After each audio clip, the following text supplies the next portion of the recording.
supposedly like in the actual full application, not exactly sure for this demo is just because it is for showcase purposes, right? So you don't have that.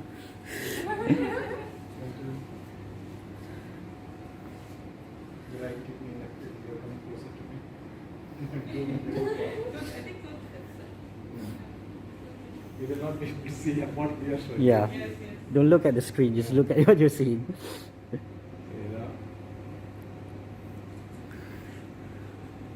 You are seeing the skeleton now. You can see the distance. Let us have a demonstration for our students if you need. There's one segment kind of like says like you can look inside the heart, you know, all of its veins and whatnot. So it has all of that details as well. This seems interesting. Other one is just like complete anatomy. Here, Mm-hmm.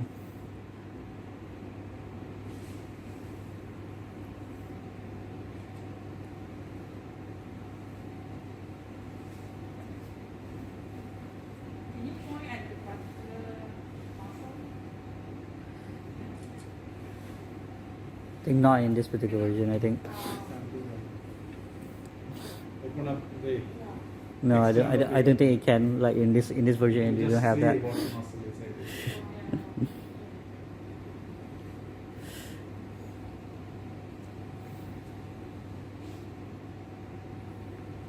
But we need more practical training with this, then only we can use it for the classroom. True. Otherwise, this is good. This is just. Okay. I actually spent like probably 10-20 minutes of talking without understanding that it wasn't recording for some reason. So what you're seeing right now is me saying it again, hopefully with the same experience, with the same output. Okay, so hello. We just had our onboarding session with the School of Medicine and Pharmacy. We showcased the 3D Organon on the Oculus Quest and the HoloAnatomy on the mixed reality HoloLens 2 device. So for when I showed them the 3D Organon on the Oculus Quest, for the pharmacy school, they were quite intrigued. They was like, wow, okay, because like in the app, you can see like the bone structures and it has like animation. You can have like the bone names and whatnot, parts of the bones and whatnot, everything.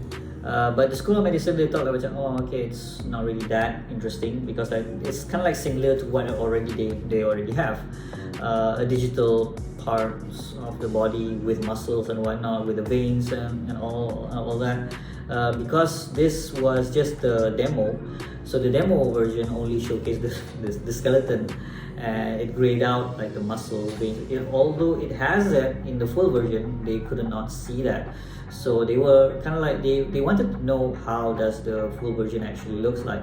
So I'll need to do some research more on how the full version actually looks like, so that they can decide if that is a right decision to invest into. So that's on me. So I'll work on that later on. Also, they were concerned as well because it's VR. Everything that you see is virtual. It does not replicate a physical experience with a cadaver or with a physical bone and whatnot. So that was one of their concerns. And I agree on that.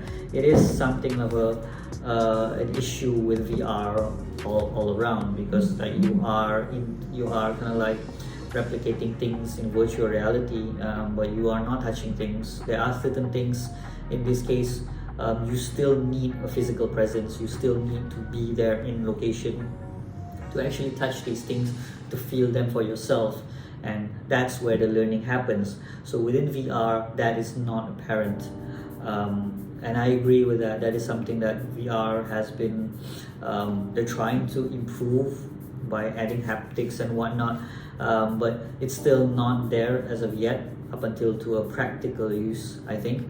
But it is technically what it is, basically, because VR, in this case, VR is not supposed to replace these experiences that require physical presence or procedures and whatnot. Rather than VR can be used to introduce students and whatnot for learning foundation understanding or basic understanding of human anatomy, or like certain procedure to see a simulation of it, or rather to kind of like enforce learning. Maybe you already have the sessions, classroom sessions, and you want to try it out in VR to really reinforce whatever you are learning by really going in depth on one parts of the body and whatnot. So that's something that they agreed as well. They see the value of that, but they want to see more of what the full version actually can provide, so then they'll be more enticed on actually trying this out. So yeah, that is kind of like their take on VR, and I agree with that. Also, there was within that particular session, there was a concern about like people with glasses for VR, because we know as VR headsets is not really that huge of a space for glasses. Even like my glasses is not really that big, so it should fit some of VR headsets, but a lot of people's glasses are a lot bigger, a lot thicker and whatnot, and so when they try out the VR headset, they practically have to kind of take off their glasses, and then but they're really blur, or like some of them are practically blind without their glasses. So what's the point? They cannot, when they wear the VR headset, they're not with their glasses, they can see shit, so there's no point. So that is a VR issue per se, not like for this particular application, but I think that VR manufacturers, developers already are, or they are aware of that, and they try to kind of like accommodate by selling like headset spacers and whatnot. The Oculus, they sold these things to give like a space between the lens and your glasses, but it doesn't accommodate all types of glasses, especially the bigger ones. But yeah, that's a step, but who knows, in the future maybe they can like figure out something better, at least like VR headset that's a lot wider, maybe more encompasses, but it's not that big. So who knows? Well, technology is rapidly evolving, so we can just like look into the future into what people are actually working on that. So that is on the 3D Organon. See, like, so there was kind of like mixed reception on that. However, when we showed the HoloLens on the HoloAnatomy using the mixed reality HoloLens, that was kind of like something really intriguing for them. So that when they see that when you wear the HoloLens and you can see the body in a physical space within a proper scale and whatnot, then they can really appreciate like, oh, what you can see this for teaching and learning, especially when you can like cast this out to a big screen and everybody can see really in depth like where the heart is, what's inside of the heart, what's inside of this bone. And then even though that the HoloAnatomy was a demo as well, but it was really interesting where you can, it showcases the potential of the full version of it, where you can label custom labels of the parts of the body to do like tests or quizzes, or like you can label this is A, this is B, what is B, what is A, and whatnot. So that's one thing, targeting for teaching and learning. You can also kind of like scale it up, scale it down, move it up, down, put it on the table and whatnot. So there's a lot you can do with the HoloAnatomy. So I want to look into the licensing as well. So, but they were really intrigued of it. And it was really fun as well having people to try out HoloLens for the first time, because interacting with a mixed reality device is really different from any other kind of like applications, because like if you have like your mouse and keyboard, you have your mouse and keyboard. On the VR headset, you have a controller. Your phone, you have the swipe. But on the HoloLens, you only have your hands and your voice per se. So you have like virtual buttons in the air, and you're tapping them, touching them. So that requires more testing out, trying out. So this is what these onboarding sessions is all about.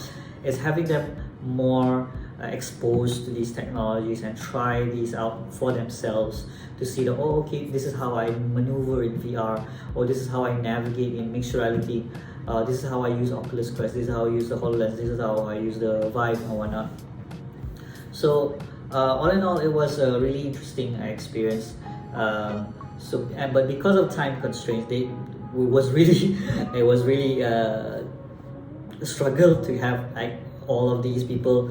Even there was I think there was supposed to be more than 4 people to come by, but managed to get 4 people from different schools to come by within the short period of time. So I think like only one prof, can't remember what was his name. He was the only one who actually tried out the HoloLens. The other was kind of like watching from the screen of the cast. But they were kind of like, okay, at least they know. And I told them basically like if they want to try it out more, we can schedule another onboarding session so that we have like more time to try it out and then more specific things to kind of like look into rather than kind of like general come by. Then okay, what do I do? No. It's better to have like come by, okay, like I know what what I want to look for, and at least like on my side I know what they're trying to look for and try to kind of like provide the answers for them per se. Especially these onboarding sessions, apart from having them being aware of us Vortex, about what we are doing, what we can do and whatnot, the devices and whatnot, and we learn more about them as well. We learn about their pain points, about their things, their problems, their issues, their point of view of what they're trying to solve, what they're trying to look into, what they see XR can be used to enhance, or their methods, their pedagogy, or their research, or even kind of like to solve a particular issue and whatnot. So yeah, we would love to have more of these sessions with different schools within Taylor's, or even like outside, because personally I like to share about these technologies, about VR, about XR, about AR. I want to educate people more about like what's the difference and how these are relevant to what you actually need to contextualize these things, because a lot of people like they are aware like we have these technologies. Okay, there's AR, there's VR, there's MR. What are these, and how does this affect me, and how do I use them? Like, so that's what we want to try to do. We want to try to educate people about this. We want to expose people about these technologies and these experiences and whatnot. And if there is a specific need or a specific demand that requires a custom development and whatnot, we know the people who are developing it. We, at this current time and moment of recording, we do not have the manpower for development team, but we know some companies in the industry that are actually actively developing XR solutions for VR, AR, and MR, and all within those realms of the metaverse and whatnot. So that's what we try to do. We want to expose to all of you guys, and I hope that more of these sessions I'll be sharing more. Hopefully later on when we have a lot more sessions with different schools, so you can see like how these can be utilized and how we are trying to make things better for the lecturers here and also the students in the long run.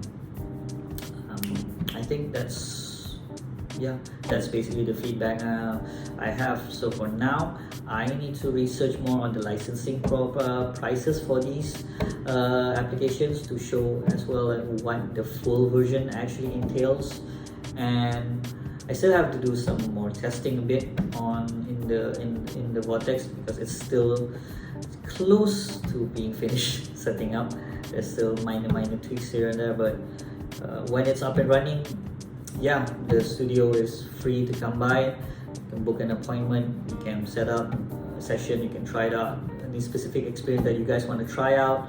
You have things you want to talk about, you want to discuss about research and whatnot. Right now we are already in this research discussion with School of Education. We have already conducted a few onboarding sessions with them. I think like I uploaded one video back then. I think there's another video coming up hopefully, but not for this channel. It's for a research grant, but hey, maybe I'll upload it here as well, who knows. Until then, I'll see you guys in the next one. Thank you.